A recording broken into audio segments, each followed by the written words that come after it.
కూటమి ప్రభుత్వం పాలనలోకి వచ్చి ఏడాది కాలం అయింది. అయితే ముఖ్యంగా ఉమ్మడి చిత్తూరు జిల్లాలో కాకుండా రాష్ట్రంలోనే అత్యంత ప్రతిష్టాత్మక నియోజకవర్గం చంద్రగిరి నియోజకవర్గం అని చెప్పవచ్చు. 30 సంవత్సరాల తర్వాత ఇక్కడ టీడీపీ జెండా ఎగరవేసిన నేపథ్యం.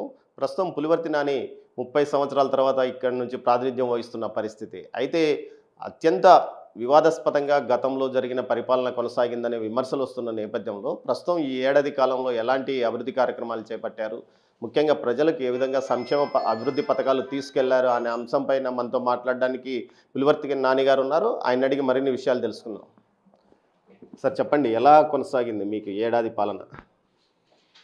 ఏడాది పాలన ప్రజల మధ్య ప్రజలతో తిరుగుతుంటే చాలా సంతోషంగా ఉందండి. ఎందుకంటే మాకు మామూలుగా తెలుగుదేశం పార్టీలో రూలింగ్ ఉన్నా రూలింగ్ లేకపోయినా ప్రజల మధ్య నిరంతరం ప్రోగ్రామ్స్ పెడుతుంటారు మా పెద్దాయన గారు కానీ, అదేవిధంగా చిన్నాయన గారు కానీ. అది మాకు అలవాటైంది. దీంట్లో ఎమ్మెల్యే గెలిచిన తర్వాత ఏమిటంటే సమస్యలు గత కొంతకాలంగా అంటే కొన్ని సంవత్సరాల నుంచి వాటిని పరిష్కారం చేస్తూ పోతుంటే అదొక హ్యాపీనెస్ ఉందండి. 94 తర్వాత 2024 మధ్యలో ఇంత గ్యాప్ తర్వాత మీ పార్టీ ఇక్కడ గెలిచింది. అంతేకాకుండా చంద్రబాబు నాయుడు సొంత నియోజకవర్గం. ఇవన్నీ మీ పైన ఒత్తిడి కలిగించలేదు? అంటే 100% ఒత్తిడి ఉంటుందండి. ఒత్తిడి లేకుండా ఎట్లంటే చంద్రగిరి నియోజకవర్గం అంటేనే ఒక ప్రతిష్టాత్మకం. ఇక్కడ వచ్చి ప్రతి ఇంటిలో ప్రతి కుటుంబ సభ్యుడు లీడర్గా ఉంటారు. అంటే అందరూ అన్నదమ్ముల్లాగా ప్రవర్తిస్తూ ఉంటారు కాబట్టి అది ఒత్తిడి ఉంటుంది. ఆ ఒత్తిడిని అధిగమించుకుంటూ పోతూ ఉన్నాను కాబట్టి సక్సెస్ అవుతా ఉంది. దీంతోపాటు మా ముఖ్య నాయకులందరూ కూడా మమ్మల్ని ఎక్కడెక్కడ ఏమేమి ప్రాబ్లమ్స్ ఉందో చెప్పుకుంటూ ఆ ముఖ్య నాయకుల యొక్క సలహాలు సూచన చేసే దానివల్ల మ్యాక్సిమం ఒత్తిడి తగ్గిపోతుంది. సరే, ఏమేమి అభివృద్ధి కార్యక్రమాలు చేపట్టారు? ఫస్ట్ వస్తానే ఏం పని చేశారు మీరు? మొదట వచ్చిన వెంటనే Nendragunta Damalacheru road, Vedanthapuram Ramapuram road, Mullapudi road గతంలో శాంక్షన్ అయి డబ్బులు ఆశించి వర్కులు పెండింగ్ ఉన్నన్నీ కూడా కంప్లీట్ చేయడం జరిగింది. గత ప్రభుత్వం శాంక్షన్ చేసినటువంటి తొండవాడ కాలనీకి సంబంధించి దాన్ని నందమూరి తారక రామారావు గారి పేరు పెట్టి సపరేట్ పంచాయతీ ప్రభుత్వాలు పెడుతూ సుమారు అక్కడ ఈరోజు 20 కిలోమీటర్ల రోడ్లు వేసాం. మురుగుంటుల్లో నడవలేకపోయిన చోట వేసాం. అదేవిధంగా పాకాల ప్రతిష్టాత్మకమైనటువంటి సుబ్రహ్మణ్య స్వామి గుడిని రోడ్డు ఆడికృత్తిగా అంటే ఈ మామూలుగా వెళ్ళేటప్పుడు రోడ్లో బస్సులు దిగేసి నడుచుకుని పోయేవాళ్ళు, ఆటోలు పోయేవాళ్ళు. అటువంటి చోట ఈరోజు చెరువు విడితి చేస్తూ దాన్ని డబుల్ రోడ్ చేస్తూ పోయే విధంగా చేస్తున్నాం. తలకోనని టీడీడీ వారి సహకారంతో మా పెద్దాయన గారు ఇచ్చిన దాంతో తలకోన 19 కోట్లతో డెవలప్మెంట్ చేసి విడతల వారికి కూడా దానికి శాంక్షన్ అయింది. మూలస్థానం గుడికి కంప్లీట్ చేస్తాము. దానికి కూడా ఇంకొంచెం రోడ్డు ఉంది, అది కూడా అయిపోతూ ఉంది. దీంతోపాటు పాకాల మండలంలో ఈశ్వరుని గుడికి ఒక రోడ్డు కంప్లీట్ అయింది. దీంతోపాటు ఎప్పటి నుంచో ఉన్నటువంటి ఆర్సీపురం మండలంలో ఉన్నటువంటి ఒక నెన్నూరు టు మిట్టగండికి రోడ్డు కొన్ని తరాలు ఆ కాలంలో జమీందారులు కానీ రాజు కానీ గుర్రాలు వెళ్ళేవాళ్ళంట. అది రోడ్డు లేకపోతే ఆ రోడ్డు కూడా వేసి ఈరోజు చుట్టుపక్కల అంటే మిట్టకండికి నుంచి మన తిరుపతికి రావాలంటే 7 కిలోమీటర్ రోడ్డు తగ్గించడం జరిగింది. ఇవన్నీ ఒక ఎత్తు అవుతే చంద్రగిరి టౌన్లో గోవిందాము లేదు, దాన్ని ఈరోజు కైలాసధామంతో 2 ఎకరాలు చేంజ్తో అది కట్టిస్తాను. అందరూ పబ్లిక్తో ప్రతి ఒక్కరు పర్సనల్తోనే కట్టిస్తాను, వేరే ఎవరితో లేదు. ఇదే విధంగా చంద్రగిరి రోడ్డుని డెవలప్ చేయాలని కూడా అనుకుంటున్నాం మొత్తం. దీంతోపాటు మేజర్గా అక్కడ ఉన్నటువంటి భౌగోళికంగా ఏమేమి సమస్యలు ఉందో ఆ సమస్యలన్నిటిని కూడా అనుసరించుకొని వివిధ శాఖా మంత్రులతో మాట్లాడుతూ మా జిల్లా ఇన్ఛార్జి మంత్రి అనగాని సత్యన గారితో కానీ, కలెక్టర్ గారితో కానీ, జేసీ గారితో కానీ పరిష్కారం చేసుకుంటూ స్థానికంగా ఉన్నటువంటి ఇక్కడ గంజాయి సమస్య పైన పోరాడుతూ స్థానికంగా ఎస్పీ గారితో మాట్లాడి ఆ గంజాయి అనేది నిర్మూలించేదాన్ని కూడా చేసుకుంటూ పోతున్నామండి. మీరు ఇన్ని రోడ్లు వేసామని మీరు చెప్తున్నారు. గత శాసనసభ్యుడు తుడా చైర్మన్గా తాను 289 కోట్లు ఒక చంద్రగిరి నియోజకవర్గంలో రోడ్లకు వేసానని చెప్తున్నాడు. మరి మీరు ఎలా వేశారు? ఆయన అన్ని 100 కోట్లు పెట్టినప్పుడు మీరు మళ్ళీ కొత్త రోడ్లు మేము వేసామని చెప్తున్నారు. సార్ అన్న, మీరు తుడాలు వెళ్తే నిధులు దేనికి వెచ్చించారని చూస్తే రోడ్లకు వెచ్చించారా, సిమెంట్ బెంచ్లకు వెచ్చించారా, ప్రతి వీధికి రోడ్డు మార్కు అంటే బోర్డు పెడతారు దానికి వెచ్చించారా, పార్కులు వెచ్చించారా, మీరు చూస్తే అర్థమవుతుందన్న. అంటే రోడ్లు వేయకోకుండా పేర్లు పెట్టుకున్నారు. రోడ్లు వేయకుండా పేర్లు పెట్టుకున్నారు. అతని కుటుంబం తరపున కొన్ని రోడ్లు వేశారు. నేను వేయలేదని చెప్పిన ఒక 20% పెద్ద పెద్ద రోడ్లు వాళ్ళకి ఆదాయ వనరులు, వాళ్ళ రియల్ ఎస్టేట్కి సంబంధించి ఉండొచ్చు, వాళ్ళ ఆదాయ వనరులకు వచ్చిన చోట రోడ్లు వేసుకున్నారన్న. పబ్లిక్కి మీరు ఇంకా ఈ రోజు కూడా చంద్రగిరి నియోజకవర్గంలో 39 గ్రామాలకి స్వతంత్రం వచ్చిన రోజు ఈ రోజుకు రోడ్డు లేదన్న. ఇప్పుడు ప్రభువులు పెట్టామన్న. సరే, ఇంకో విషయం ఏదైతే పారిశ్రామికకరంగా ఇప్పటి వరకు చంద్రగిరి నియోజకవర్గంలో ఎలాంటి అభివృద్ధి లేదు అనేది ఒక ఈసారి ఏమన్నా మీరు ముందుకెళ్తున్నారు ఆ దిశగా? నా 100% దాదిశలు అంటే ఇక్కడ ఏమైందంటేనా చంద్రగిరి నియోజకవర్గం పారిశ్రామిక అభివృద్ధి చెంది ల్యాండ్స్ కావాలన్నా. ల్యాండ్స్ చంద్రగిరి నియోజకవర్గం తక్కువనా. ఉన్న ల్యాండ్స్ కాస్ట్లీ ల్యాండ్స్ తక్కువ ఇస్తే ల్యాండ్స్ కష్టం. మనం ఎవరికైనా ఇండస్ట్రీలకు ఇవ్వాలంటే ఆ ల్యాండ్స్ కుదరట్లా. ఉండే ల్యాండ్స్ చిన్న గొట్టిగల్లు ఎర్రవారిపాలెం పాకాల మండలం ఉందన్న. ఇండస్ట్రియల్ ఇష్టం అంటే అక్కడికి రావట్లేదు. దానికి పెద్ద ఆయన గారితో మాట్లాడి అగ్రికి సంబంధించింది కానీ ఇట్లా కొన్ని జూట్ కానీ కొన్ని టెక్స్టైల్స్ కానీ మాట్లాడుతున్నా 100% వస్తాయన్న. నెక్స్ట్ ఈ 1 ఇయర్లో మీకు అత్యంత సంతృప్తి కలిగించిన సంఘటన ఏది? ఈ 1 ఇయర్లో గతంలో 30 సంవత్సరాలు తెలుగుదేశం ప్రభుత్వంలో కానీ ఎమ్మెల్యేగా లేకుండా గెలిపించిన తర్వాత నిరంతరం ప్రజలతో సమస్యలు పరిష్కరిస్తూ ఆ పరిష్కరణ కొందరు దీవెనలు ఇస్తారన్న వాళ్ళు కంప్లీట్ అయినాక. నిజంగా అది మర్చిపోలేని సంఘటన. భవిష్యత్తు ఏదైతే తెలుగుదేశం పార్టీ కానీ కూటమి కలిసి పనిచేస్తున్న నేపథ్యంలో ఇప్పుడు కొత్త వివాదం ఏదైతే టీటీడీ గత ఎన్నికల పోలింగ్ తర్వాత కౌంటింగ్ ఏదైతే మీరు వెళ్తున్న నేపథ్యంలో మీ మీద దాడి జరిగింది, మీరు అధికారంలో ఉన్న ఇప్పటి వరకు ఆ కేసుకు సంబంధించి ఛార్జ్షీట్ ఎందుకు దాఖలు చేయలేకపోయారు? అంటే పోలీసులు మీ మాట వినలేదా? అధికారులు మీ మాట వినకుండా పోతున్నారా? ఎందుకు ఇంత ఆలస్యం అవుతుంది? అంటే మీకు తెలిసిన తెలుగుదేశం ప్రభుత్వం వచ్చి 1 ఇయర్ అయినా ఏ రోజు కక్ష సాధింపలేదనేది ఇది నిదర్శనం.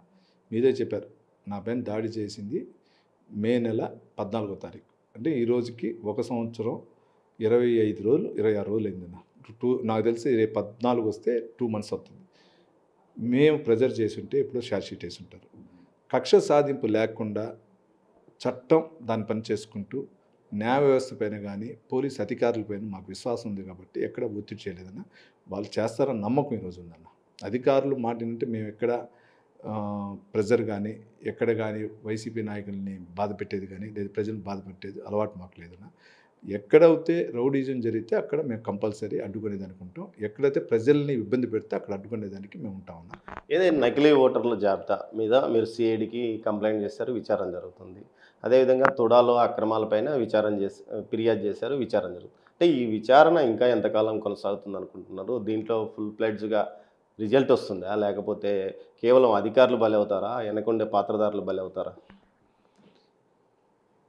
నకిలీ ఓట్లున్న ఎవరు వదిలినా నేను వదలనా నేను చెప్తున్నా. ఎందుకంటే మా పెద్ద ఆయన గారు నాకు హామీ ఇచ్చారు. నకిలీ ఓట్ల పైన మా ఇంట్లో జరిగినప్పుడే మీకు తెలుసు. దాని తర్వాత కూడా పెద్ద ఆయన గారు దాన్ని సిఐడికి ఇచ్చినవన్నీ ఫాలోఅప్ చేస్తున్నారు. దీనికి సంబంధించిన అధికారులు ఉన్నారన్న, చాలామంది అధికారులు. ఆ అధికారులు ఎవరు ఏమనేది మీకు అందరికి కూడా తెలుసన్నా. ఆ అధికారులు చంద్రగిరి నియోజకవర్గాన్ని మొట్టమొదటిసారి రాష్ట్రంలో 2017 నుంచి 19 వరకు ఆ అధికారి ఇక్కడ ఎంఆర్ఓ పనిచేసినాడు, కిరణ్ అనే అతను.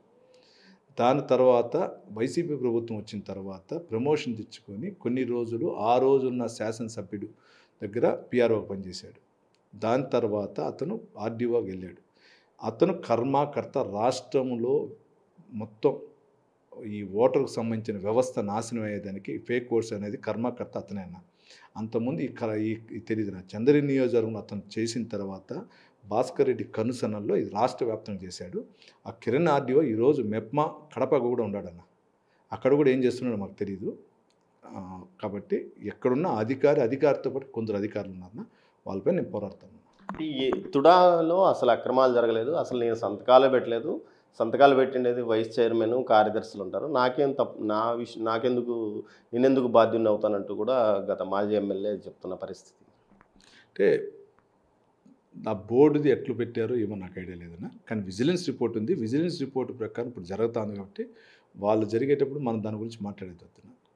ఏదైతే మీ నియోజకవర్గంలో వరదల్లో గత 5 సంవత్సరాల కాలంలో వచ్చిన వరదల్లో పూర్తి స్థాయి బ్రిడ్జిలు కొట్టుకుపోయినాయి. ఇప్పటికీ ఆ వాగుల్లో చాలా ఇబ్బంది పడుతున్న పరిస్థితి. మీరు ఏడాది కాలంగా ప్రయత్నాలు చేస్తున్నారు. అటు టీటీడీ నిధుల కోసం ఇటువైపు. గతం గత టీటీడీ పాలనలో పెద్ద ఎత్తున టీటీడీ నిధులతో ఏదైతే రోడ్లేసుకున్నారు, ఎక్కడికెక్కడ రోడ్లేశారు, బిల్డింగులు కట్టారు. ఇప్పుడు మీ వరకొచ్చేందుకు ఎందుకు ఆ ఆంక్షలు? మీరు అడిగితే ఆ ఆంక్షలు కొన్ని టీటీడీ నిధులు వాడకూడదనే ప్రచారం కూడా జరుగుతుందంట కదా! ఎందుకీ అంటే గతంలో తిరుపతి టౌన్‌లో ఇదే విధంగా టీటీడీ నిధులు దుర్వినియోగం చేశారని ఆ రోజు కొందరు కోర్టుకెళ్ళటం జరిగిందన్న. దాన్ని అనుసరించుకొని కొంచెం రాష్ట్రంలో దానిపైన డెసిషన్ ఎత్తుకున్నట్లుందన్న.